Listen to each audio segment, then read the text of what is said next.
I'm Joyce with news from here in Taiwan and around the world. A shouting match between U.S. President Donald Trump and Ukrainian President Volodymyr Zelenskyy has aggravated an already strained relationship between the two countries.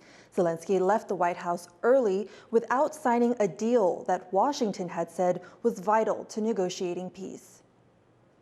A high-stakes meeting for war-torn Ukraine and its largest arms backer, the U.S., ended in disaster as tempers flared between U.S. President Donald Trump and Ukrainian President Volodymyr Zelenskyy. Tensions rose after U.S. Vice President J.D. Vance said Ukraine should make peace with Russia, Zelenskyy asking Vance if he's been to Ukraine to see what they're up against. Do you think that it's respectful to come to the Oval Office of the United States of America and attack the administration that is trying to prevent the destruction of your country? A lot of questions. Let's start from the beginning. Sure. First of all, during the war, everybody has problems. Even you, but you have nice ocean and don't feel now, but you will feel it in the future. God bless. You don't know that. God bless. God bless. You will not have a war. Don't tell us what we're going to feel. We're trying to solve a problem. Don't tell us what we're going to feel. I'm not telling you. Because you're in no position to dictate that. That's exactly what you're doing. You're in no position to dictate what we're going to feel.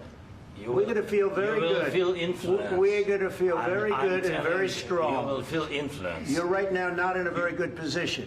You've allowed yourself to be in a very bad position, and he happens to be right about it. From the very beginning of the war. You're not in a good position. You don't have the cards right now. With us, you start having cards. Right now, you don't. You're playing cards. You're playing cards. You're gambling with the lives of millions of people. You're gambling with World War III. You're gambling with World War III. And what you're doing is very disrespectful to the country, this country, that's backed you far more than a lot of people said they should have. Have you said thank you once? This entire meeting? No, in this entire meeting, have you said thank you? Today. The row overshadowed a meeting that Zelenskyy had hoped would bring Trump closer to his side and away from Russian President Vladimir Putin, who ordered the invasion of Ukraine 3 years ago. Zelenskyy left the White House shortly after the spat without signing an anticipated minerals deal seen as crucial to a U.S. brokered truce. Meanwhile, an outpouring of support for Zelenskyy from European leaders, many taking to social media to say that they stand with Ukraine. EU High Representative for Foreign Affairs Kaja Kallas also saying that it's become clear that the free world needs a new leader, and it's up to Europeans to take on this challenge. Some in the U.S. also concerned about their new administration's approach. A lot of the upset was the way in which they talked to him.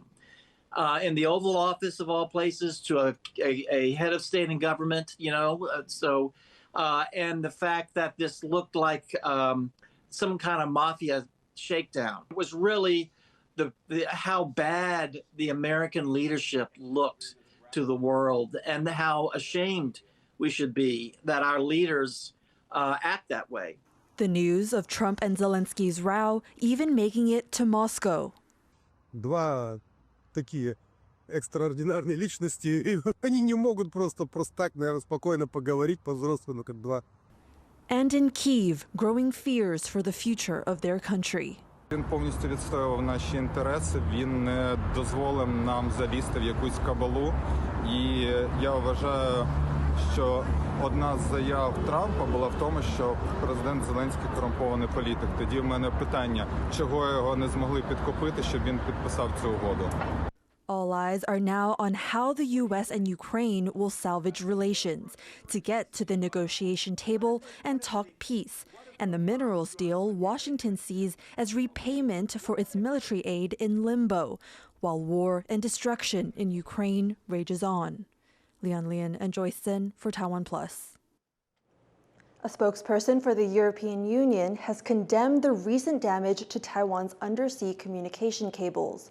Speaking to Taiwan's central news agency, an EU official expressed concern over the growing number of submarine cables being cut.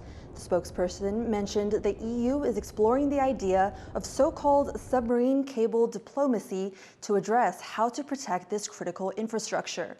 This all comes just days after a submarine cable in Taiwan was severed, with a China-linked ship and crew now under investigation. The U.S. and Japan are holding military exercises in Japan's Okinawa Islands, some of the closest to Taiwan.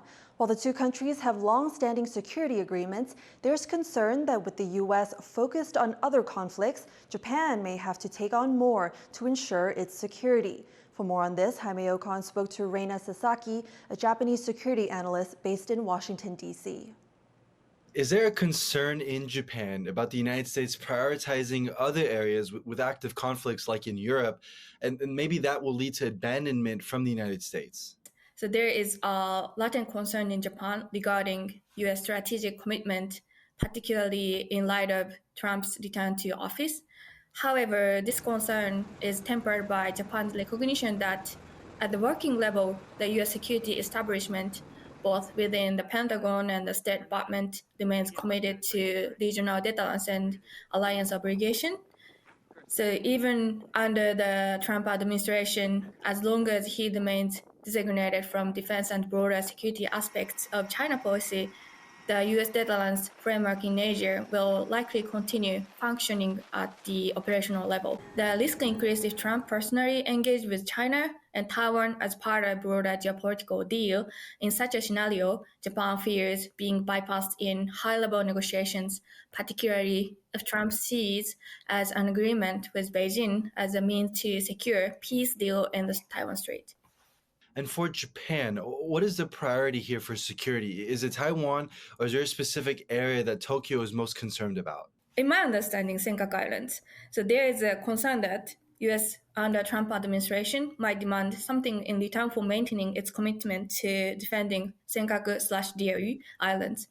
Given the unpredictability of the Trump administration, Japan sees self-reliance and alliance reinforcement as dual imperatives. The current Trump administration is focusing on the resolving Ukraine conflict, and then almost all Asian countries is avoid direct entanglement in Trump's transactional approach to alliances. So I think East Asia country policymakers should pay attention to the more multilateral discussion about arms control in the region. That was Reina Sasaki, a Japanese security analyst based in Washington, D.C. Thai Prime Minister Paetongtarn Shinawatra is defending her decision to deport at least 40 Uyghurs held in her country back to China. Many in the international community have condemned the move, saying it puts the lives of the Uyghur deportees at risk. For years, China has been accused of committing genocide against the ethnic minority, something Beijing denies. The Thai Prime Minister says Beijing has promised a peaceful repatriation, as evidenced by this video released by the Thai government. เราภาพออกไปทั่วโลกแบบนี้แล้วเนี่ยเราจะพลิกคำที่สัญญากับประเทศเพื่อนบ้านอย่างเงี้ยค่ะมันก็จะผิดไม่ใช่ผิดแค่กับประเทศเพื่อนบ้านก็จะผิดทั่วโลกก็จะมองเห็นถูกไหมคะเพราะฉะนั้นดิฉันถึงได้มีความมั่นใจว่าเมื่อกลับไปแล้วเนี่ยทางจีนก็จะดูแลคนกลุ่มนี้อย่างดีค่ะ The detainees had been held in Bangkok for a decade after they entered Thailand without a visa. The men had fled from China's Xinjiang province. U.S. President Donald Trump's freeze on foreign aid has some recipient countries rethinking their options. Now experts are wondering if China will step in to fill the gap. Adil Bra reports. With the stroke of a pen, U.S. President Donald Trump froze nearly all U.S. foreign aid for a period of 90 days. Trump says his administration will review whether the funding aligns with his America First agenda. Recipient countries are now waking up to a new reality as Washington withdraws its support, and experts say China has a chance to step in and fill the funding gap. Trump's decision is already reshaping geopolitics in Nepal. The low-income country heavily relies on foreign aid. China is the U.S.'s main geopolitical rival, And the foreign aid Trump froze was supposed to keep Beijing at bay in the South Asian country. Is that the US is Nepal's largest bilateral partner in terms of aid, right? And I do not think China can match it dollar to dollar. But the US withdrawal from certain sectors, particularly education, I think, these are sectors where China can fill the void. China is heavily invested in education inside Nepal, particularly primary education, through a couple of projects already. China has also started doing what, let's say, initially a lot of its programs were not oriented towards what we call softer, let's say, soft infrastructure or soft development, such as education, sanitation, drinking water, health. China has already found ways to grow its influence in Nepal without trying to compete with the US in total dollars spent. Beijing has offered over $200 million as a loan for building the Pokhara International Airport, among other key infrastructure projects. In 2019, China and Nepal also upgraded their ties to a strategic partnership, marking a significant moment for Beijing, undercutting US influence in Kathmandu. The US has stepped up its effort in recent years to counter China's Belt and Road Initiative, Beijing's strategic global infrastructure project. In 2017, the US aid agency Millennium Challenge Corporation, or MCC, had committed $500 million for development projects in Nepal. MCC funding for Nepal was supposed to counter China's growing influence in the region. Though MCC funding does not directly mention countering China, Nepal saw the funding as part of the US's Indo-Pacific strategy. But does the US withdrawing create an opportunity for China to be able to expand its influence? Yes, it does. Because it becomes the case that there are very few providers of aid. There are very few actors who are willing to step in. And China, which has been an actor which has tried to take that role while also being quite circumspect in terms of the amount of monies it commits. Now, Kathmandu fears Trump's aid freeze will severely delay key power grid and road building projects. This sudden pause in American assistance has many in Nepal's political circles looking elsewhere to fill the critical funding gap. And the Chinese may say, hey, look, now all the criticism that was levied against us, say from India and the US, around how Chinese money leads to unsustainability, is not necessarily economically viable projects and things like that. All that criticism gets blunted because the Chinese say, hey, look, we're the biggest boys in the game, right? And you deal with us. With the Trump administration saying it's putting America first, by freezing foreign aid, it's opened a clear opportunity for China to position itself as Nepal's go-to partner for infrastructure and development.